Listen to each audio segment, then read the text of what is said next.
నమస్తే అందరికీ. ఈరోజు నేను సిలబస్లో ఫస్ట్ యూనిట్ స్టార్ట్ చేస్తున్నాను అన్నమాట. ఫస్ట్ టాపిక్ వచ్చేసి introduction to pharmacopoeias. Pharmacopoeias is a Greek word.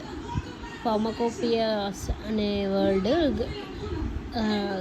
Greek నుంచి వచ్చిందనమాట. Pharmakon means drug, copias means to make. It is legal and official book issued by recognized authorities, usually appointed by the government of each country. ఈ pharmacopoeia అనేది official book అనమాట. ఒక recognised authority నుంచి వస్తుంది అనమాట. అది సెంట్రల్ గవర్నమెంట్ నుంచి ప్రతి కంట్రీకి కూడా ఆ ఫార్మకోపియాస్ అనేది ఇష్యూ చేస్తారనమాట.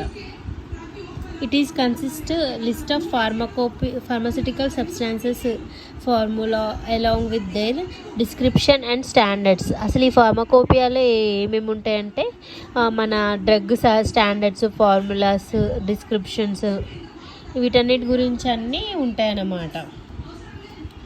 అసలు ఈ ఫార్మకోపియా అనేది ఒక బుక్. మనము డ్రగ్స్ మ్యానుఫ్యాక్చరింగ్ చేసేటప్పుడు ఎలాంటి రూల్స్, ఎలాంటి ఫార్ములాస్ అవన్నీ ఫాలో అవ్వాలనేది అనమాట మనకు ఈ ఫార్మకోపియాలో ఉంటాయన్నమాట.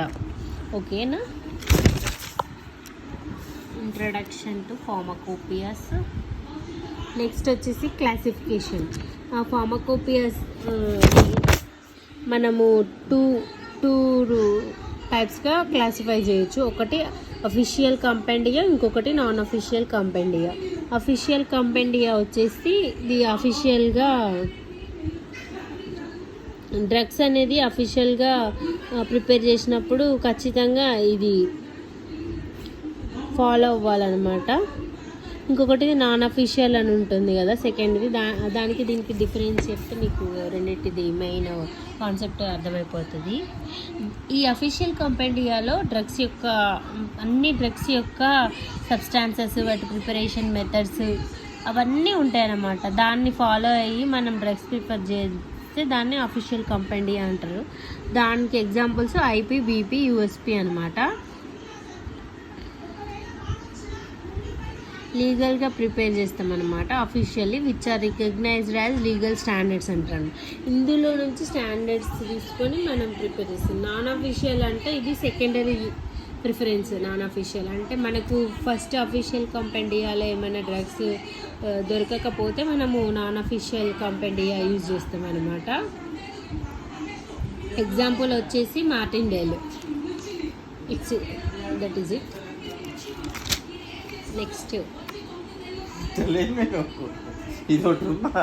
Next pharmacopoeias. List of pharmacopoeias అవి చూడండి 26 ఉన్నాయి. అసలు మెయిన్ 24 అనమాట.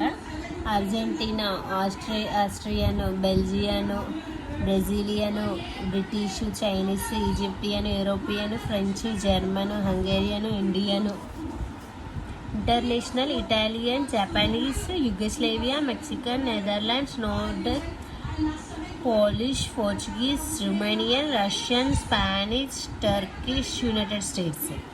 ఇవన్నీ లిస్ట్ మీరు చూడండి, స్క్రీన్ షాట్ తీసుకోవచ్చు. నెక్స్ట్ ఇండియన్ ఫార్మకోపియా, ఐపీ షార్ట్కట్లో. IP published under drugs and cosmetics act in 1940. Indian pharmacopoeia అనేది డ్రగ్స్ అండ్ కాస్మెటిక్ యాక్ట్స్లో పబ్లిక్ అయింది. ఎప్పుడు? 1940లో. It prescribes the standards for drugs marketed in India. మెయిన్గా ఈ ఐపీ అనేది డ్రగ్స్ స్టాండర్డ్స్ని ప్రిస్క్రైబ్ చేస్తుంది. First officially pharmacopoeia of India appeared in 1868, which was edited by Edward John Warning. ఇతను అఫీషియల్ ఫార్మకోపియాని ఇండియాలో చేశారంట 1868లో, ఎడిట్ చేశారంట.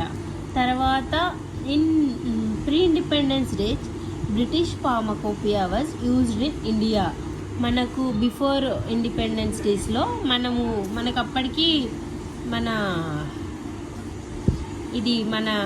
ఇండియన్ ఫార్మకోపియా అవ్వకముందు బ్రిటిష్ ఫార్మకోపియాని మనం యూజ్ చేసేవాళ్ళం అన్నమాట. The standards of this pharmacopoeia are authoritatively legally action taken if you are not follow the guidelines of IP when preparing of drugs. ఈ ఈ ఇండియన్ ఫార్మకోపియా యొక్క మెయిన్ విజన్ ఏంటంటే మనము ఒకవేళ ఏదైనా ఒక డ్రగ్ ప్రిపేర్ చేసేటప్పుడు మనము కరెక్ట్ ప్రాపర్ గైడ్లైన్స్ ఫాలో అవ్వకుండా మన ఒక డ్రగ్ని మనము కావాల్సినంత ఫార్ములాస్ యూజ్ చేయకుండా ఎక్కువ తక్కువ అట్లా చేస్తే దాని స్టాండర్డ్స్ అన్ని క్రాస్ చేసినట్లయితే మనము వాళ్ళు అఫీషియల్గా యాక్షన్ తీసుకోవడం జరుగుతుంది లీగల్గా. It intends to help the preparation of drug or manufacturing of drug and units distribution of medicines and licensing and inspections. మనకు ఇండియన్ ఫార్మకోపియా అనేది మెయిన్ దాని ఇంటెంట్ ఏంటంటే అది మన డ్రగ్ ప్రిపరేషన్కి, మ్యానుఫ్యాక్చరింగ్కి, డిస్ట్రిబ్యూషన్కి, మెడిసిన్స్కి, లైసెన్స్కి, ఇన్స్పెక్షన్స్కి. అంటే డ్రగ్ ఎట్లాంటి స్టాండర్డ్స్ యూజ్ చేయాలి, ఎట్లా ప్రిపేర్ చేయాలి, మ్యానుఫ్యాక్చరింగ్కి ఎన్ని యూనిట్స్, దాని డిస్ట్రిబ్యూషన్ ఎట్లా చేయాలి, ఇన్స్పెక్షన్స్ కూడా జరగాలన్నమాట. వాటన్నిటి గురించి మనకు ఈ ఫార్మకోపియాలో చెప్తారనమాట. For the preparation of Indian pharmacopoeia they are following other countries pharmacopoeias. మన ఇండియన్ ఫార్మకోపియాని ప్రిపేర్ చేయడానికి మన కంట్రీ వాళ్ళు ఏం చేశారు, వేరే కంట్రీ యొక్క ఫార్మకోపియాస్ని ఫాలో అయ్యారంట. ఏంటి అంటే అవి British pharmacopoeia, European pharmacopoeia, USSR, Japan. The Indian pharmacopoeia list is published in 1946. మన ఇండియన్ ఫార్మకోపియా లిస్ట్ అనేది 1946లో పబ్లిష్ అయింది. The first edition of Indian pharmacopoeia was published in 1955. First edition ఏమో 1955లో అయింది, లిస్ట్ ఏమో 1946లో. The committee and the chairmanship of sir RN Chopra along with other 9 members prepared IP list. ఆ IP list అనేది ఒక 9 members, ఆర్ఎన్ చోప్రా తోటి 9 members కలిసి ఆ కమిటీ చైర్మన్తో కలిసి ప్రిపేర్ చేసిరనమాట ఆ లిస్ట్ అనేది. సబ్స్టాన్సెస్ ఇందులో ఏమేమి ఇంక్లూడ్ అయినాయి అంటే ఐపీలో drug of plant origin, drug of animals, biological products, insecticides, colouring agents. దీంట్లో మనం అసలు ఏంటి, how to prepare, quality. Next వచ్చేసి ఫస్ట్ ఎడిషన్, మన ఇండియన్ ఫార్మకోపియా ఫస్ట్ ఎడిషన్. ఇంకొక లిస్ట్ గురించి చదువుకున్నాం, ఇప్పుడు editions. This is published in 1955 in volume 1. Volume 1లో పబ్లిష్ చేసినప్పుడు సప్లిమెంట్ ఎప్పుడు 1960. దీనికి చైర్మన్గా ఎవరు ఉన్నారంటే డాక్టర్ బిఎన్ ఘోష్. ఫస్ట్ ఎడిషన్లో ఏమైందంటే 986 మోనోగ్రాఫ్స్ యాడ్ అయినాయి అన్నమాట. First edition is published in 1955 in the volume of 1, supplemented in 1960. The chairman was Dr. B.N. Ghosh. The first edition includes 986 monographs. Monographs అంటే ఏంటంటే the group of డ్రగ్స్కి సంబంధించిన matter, దానికి సంబంధించి రిలేటెడ్ టాపిక్స్ అన్నీ ఉండేదాన్ని మోనోగ్రాఫ్స్ అంటారు. 986 మోనోగ్రాఫ్స్ అనేవి ఫస్ట్ ఎడిషన్లో యాడ్ చేశారనమాట. Second edition it is published in 1966 under the chairmanship of doctor B Mukherjee. దీంట్లో ఏమైంది, 274 మోనోగ్రాఫ్స్ అనేవి డిలీట్ చేశారనమాట.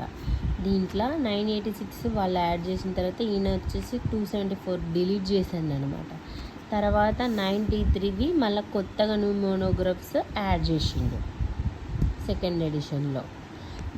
దీని సప్లిమెంట్ ఏంటిది,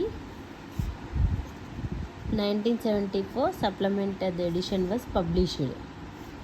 థర్డ్ ఎడిషన్ గురించి వచ్చేస్తే పబ్లిష్డ్ ఇన్ 1985 విత్ 2 వాల్యూమ్స్. ఇందాకేమో 1 వాల్యూమ్, ఇది 2 వాల్యూమ్స్. దీంట్లో 261 మోనోగ్రామ్స్ యాడ్ అయినాయి, 450 వర్ డిలీటెడ్. ఇక్కడ 986కి మళ్ళీ 274 మైనస్ చేసినాక తర్వాత 93 యాడ్ చేస్తారు. ఆ ప్లస్కి మళ్ళీ 261 యాడ్ చేస్తారు. తర్వాత 450 డిలీటెడ్ అంట. Next 4th edition published in 1996 under the chairmanship of doctor Nityanand. ఇక్కడ 3rd ఎడిషన్లో కూడా చైర్మన్షిప్ నిత్యానందే. దీంట్లో 294 మోనోగ్రాఫ్స్ యాడ్ చేసిర్రు, 110 డిలీటెడ్ చేసిర్రు. 5th edition published in 2007 under the 3 volumes. 6th edition published in 2010 published by the Indian Pharmacopoeia Commission IPC వాళ్ళతోటి publish అయింది by Ghaziabad in volume 3. చైర్మన్షిప్ ఎవరు? Chandra Mouli. 7th edition published by IPC in 2014. 220 new monographs అనేవి add చేసాడు ఇందులో. మొత్తం 7 editions.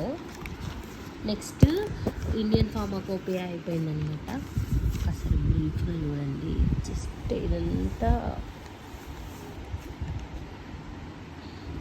మనకి ఏదో ఒక ఐడియా నాలెడ్జ్ కోసం అనేసి ఎడిషన్స్ గురించి ఎక్స్ప్లెయిన్ చేశాను. Next British pharmacopoeia. First edition of British pharmacopoeia was published in 1864. It consist of 2 sections. దాంట్లో 2 సెక్షన్స్ ఉన్నాయి. ఏంటి? Part 1 material medica, part 2 preparation and compounds. Second edition published in 1867. First ఏమో 64, second ఏమో 67లో publish అయింది. 3rd edition ఏమో మళ్ళీ ఒక్కొక్క ఎడిషన్లో ఒక్కొక్క దాని గురించి చెప్తానమాట. దాని గురించి డీటెయిల్గా నెక్స్ట్ వీడియోలో చెప్తాను. 4th ఎడిషన్ ఏమో 1898, 5th ఎడిషన్ ఏమో 1914. మళ్ళీ 6th ఎడిషన్ కూడా అంతే. 7th edition 1940. సారీ, ఈ సెకండ్ ఎడిషన్ ఏమో 1867లో పబ్లిష్ అయింది. 2nd to 6th ఎడిషన్లో అన్నీ కూడా దాని రివిజన్, అంటే వాళ్ళు ఏమేమి చేశారు దాని గురించి రివిజన్ అనమాట. 7th edition 1948. It includes generic names, sex hormones. అంటే మనకు ఒక డ్రగ్ ఉందనుకోండి, ఎగ్జాంపుల్ ఎట్లా చెప్పాలి అంటే, నార్మల్గా డ్రగ్ జనరల్ నేమ్స్ ఉంటాయి, జనరిక్ నేమ్స్ ఉంటాయి. ఒక డ్రగ్ మనము ఒక మ్యానుఫ్యాక్చరింగ్ కంపెనీ మ్యానుఫ్యాక్చర్ చేసిన తర్వాత దాని పేటెంట్ రైట్స్ అన్నీ వాళ్ళకే ఉంటాయన్నమాట. ఒక స్పెసిఫిక్, ఫర్ ఎగ్జాంపుల్ 20 years వాళ్ళకే ఉంటాయి దాని మీద రైట్స్. ఆ డ్రగ్ వాళ్ళు ఒక 100 రూపీస్ ఎక్స్పెండిచర్ తోటి ప్రిపేర్ చేసి దాన్ని 500కి 600కి అట్లా సేల్ చేసిరు అనుకోండి, వాళ్ళకి ప్రాఫిట్ ఎక్కువ ఉంటుంది కదా. వాళ్ళకి ప్రాఫిట్ ఎక్కువ ఉందని సేమ్ డ్రగ్ మేము కూడా మ్యానుఫ్యాక్చరింగ్ చేస్తామని అంటే ఒప్పుకోరు అనమాట. సేమ్ డ్రగ్ వాళ్ళు 20 years పేటెంట్ రైట్స్ తీసుకున్న తర్వాత, ఆ పేటెంట్ రైట్స్ పీరియడ్ అయిపోయిన తర్వాత సేమ్ డ్రగ్ సేమ్ ఫార్ములాని మనము యూజ్ చేసి మనము మార్కెట్లోకి దాన్ని తక్కువ ప్రైస్కి రిలీజ్ చేస్తాం. దాన్ని జనరిక్ డ్రగ్స్ అంటారు. వాటిని జనరిక్ డ్రగ్స్. వాటి గురించి 7th ఎడిషన్లో చేశారనమాట. 8th ఎడిషన్ వచ్చేసి 1953. దాంట్లో క్యాప్సిల్స్ ఫార్ములేషన్స్, ప్రిపరేషన్స్ గురించి. 9th ఎడిషన్ వచ్చేసి 1958. 160 న్యూ మోనోగ్రాఫ్స్ యాడ్ చేసిరంట దీంట్లో 9th ఎడిషన్లో. 10th to 13th edition 1963 నుంచి 1980 వరకు. దీంట్లో ఏమేమి మెన్షన్ చేసిర్రు? Medicines act mentioned in this. Medicines act అనేది మెన్షన్ చేసినాం. ఇది చాలా కొంచెం మ్యాటరే ప్రిపేర్ చేశాను అనమాట. నేను బ్రిటిష్ ఫార్మాకోపియా గురించి ఇంకా యూరోపియన్ ఫార్మాకోపియా గురించి బ్రీఫ్గా నెక్స్ట్ వీడియోలో ఎక్స్ప్లెయిన్ చేస్తాను.